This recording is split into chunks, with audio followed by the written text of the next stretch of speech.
Siswa pelaku ledakan di SMAN 72 Kelapa Gading, Jakarta Utara, telah ditetapkan sebagai anak yang berkonflik dengan hukum, ABH. Direktur Reserse Kriminal Umum Polda Metro Jaya, Kombes Iman Imanuddin mengatakan, berdasarkan hasil penyelidikan, pelaku diduga melakukan perbuatan melanggar hukum. Ujar Iman dalam konferensi pers di Mapolda Metro Jaya, Jakarta Selatan, Selasa, 11 November 2025. Terima kasih. Assalamualaikum warahmatullahi wabarakatuh.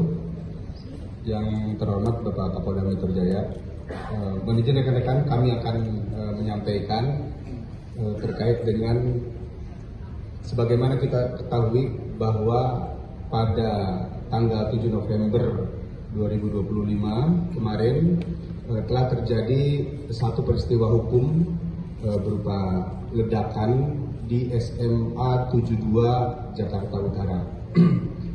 Pasca terjadi ledakan tersebut, selanjutnya kami dari tim penyidik Direktorat Reserse Kriminal Umum Polda Metro Jaya melakukan langkah-langkah penyelidikan dalam upaya penyidikan terhadap peristiwa hukum tersebut.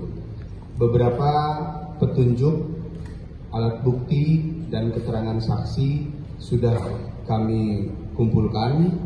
Kemudian terhadap petunjuk dan bukti-bukti yang ditemukan, baik itu di TKP pertama maupun di TKP kedua, selanjutnya kami lakukan uji laboratoris di Laboratorium Kriminal Forensik Polri.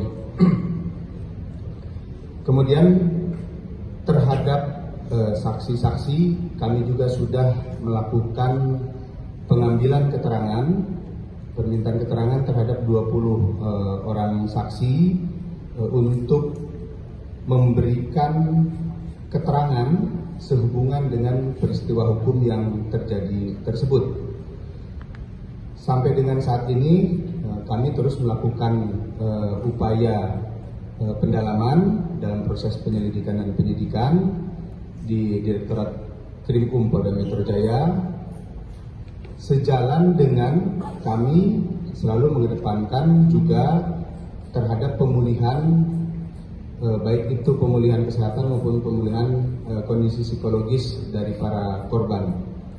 Untuk menjamin proses penyelidikan dan penyidikan ini berjalan lebih mengedepankan pada hak-hak anak, karena sebagaimana kita ketahui, baik itu korban maupun anak yang berkonflik dengan hukum, ini adalah semuanya berkaitan dengan hak anak-anak. Maka kami juga bersama-sama dengan Komisi Perlindungan Anak Indonesia dari KPAI untuk menjamin bahwa proses penegakan hukum ini benar-benar memperhatikan hak-hak dari anak tersebut. Dari beberapa keterangan saksi yang disampaikan, kemudian alat bukti yang kami peroleh dan hasil dari Laboratorium Kriminal Forensik Polri, terdapat dugaan ada perbuatan melawan hukum yang patut diduga melanggar norma hukum sebagaimana diatur dalam pasal 80 ayat 2 junto 76C Undang-Undang Perlindungan Anak maupun pasal 355 KUHP dan pasal 187 KUHP serta pasal 1 ayat 1 Undang-Undang Darurat Republik Indonesia. Sampai dengan saat ini kami terus melakukan pengembangan terhadap temuan-temuan dalam proses penyidikan tersebut.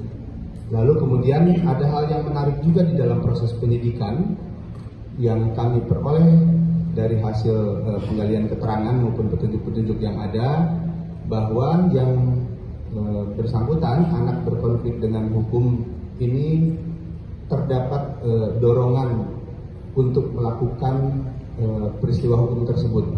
Dorongannya di mana yang bersangkutan merasa sendiri, kemudian merasa tidak ada yang menjadi tempat untuk menyampaikan keluh kesahnya. baik itu di lingkungan keluarga, kemudian di lingkungannya itu sendiri maupun di lingkungan sekolah. Ini yang menjadi perhatian kami juga bersama dengan KPAI untuk menyikapi hal tersebut. Saya kira itu yang dapat kami sampaikan pada kesempatan sore hari ini. Terima kasih. Assalamualaikum warahmatullahi wabarakatuh. Baik, pada kesempatan sore hari ini langsung saja kami akan menyampaikan beberapa hal berkaitan dengan adanya kasus ledakan di SMA 72 Jakarta Timur, yang mana kita tahu bersama bahwa pada hari Jumat tanggal 7 November tahun 2025 sekitar pukul 12.00 WIB telah terjadi ledakan di lingkungan SMA 72 Jakarta Utara saat pelaksanaan ibadah sholat Jumat. Akibat peristiwa tersebut, puluhan orang mengalami luka-luka. Berdasarkan hasil penyelidikan,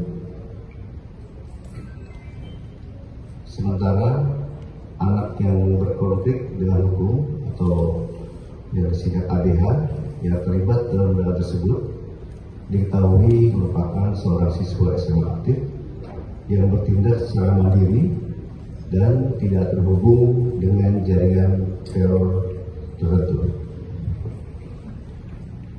Adapun upaya yang dilakukan sejak kejadian tersebut, kami dari jajaran Polda Metro Jaya bersama Densus 88, Puslapor Polri dan Kapus Tugas Polri telah mengambil langkah-langkah cepat untuk menangani situasi di lapangan. Antara lain, yang pertama, kami melakukan pengamanan dan sterilisasi lokasi kejadian oleh Satbrimob, termasuk penjinakan 3 bom rakitan aktif yang ditemukan di 2 titik TKP. Yang kedua, kami juga telah melakukan pemeriksaan terhadap bahan peledak yang digunakan bersama Puslapor Polri untuk memastikan jenis dan daya ledaknya. Selanjutnya dari jajaran Puslapor Mabes Polri di Reskrim Polda Metro Jaya dan Satreskrim Polres Metro Jakarta Utara telah melakukan penggeledahan di rumah anak yang berkonflik dengan hukum atau ABH. Berikutnya kami telah memeriksa 18 orang saksi yang terdiri dari para korban, baik para guru dan para siswa, termasuk ABH dan keluarga ABH. Berdasarkan keterangan yang kami himpun, ABH yang terlibat dalam kasus ledakan ini dikenal sebagai pribadi yang tertutup, jarang bergaul, dan dia juga memiliki ketertarikan pada konten kekerasan serta hal-hal yang ekstrim.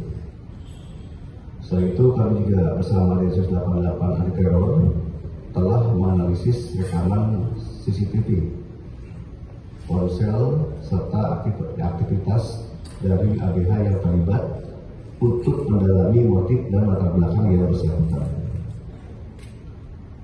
Kemudian dari Bidokes Polda dan Biro SDM Polda Metro Jaya bersama SST Mabes Polri dan Himpunan Psikologi Indonesia juga telah melaksanakan penanganan medis dan trauma healing bagi siswa, guru, dan keluarga korban dengan pendampingan psikolog yang dilakukan secara berkelanjutan. Kemudian kami juga telah menyediakan posko pelayanan korban pasca ledakan yang berlokasi di Rumah Sakit Islam Cempaka Putih untuk memberikan pendampingan dan bantuan bagi korban. Berdasarkan data terakhir yang kami himpun, total korban akibat peristiwa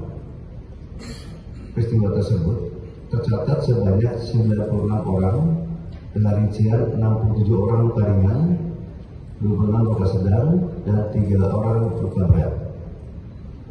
Perlu kami sampaikan bahwa jumlah korban ini mengalami sedikit penambahan dari data awal karena beberapa siswa yang baru keluhan luka, dan gangguan pendengaran setelah beberapa hari kejadian.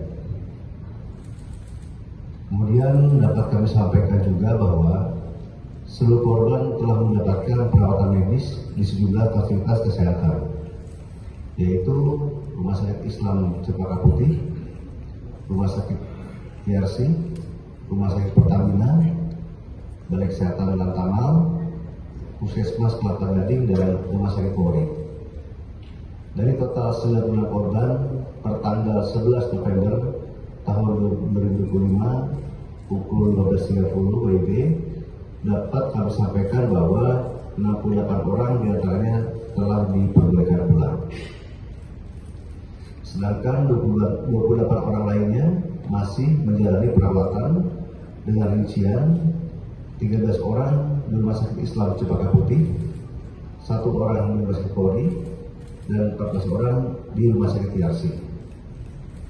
Sedangkan seluruh korban di Rumah Sakit Pertamina, Balai Kesehatan Lantamal, dan Puskesmas Kelapa Gading sudah diperbolehkan pulang.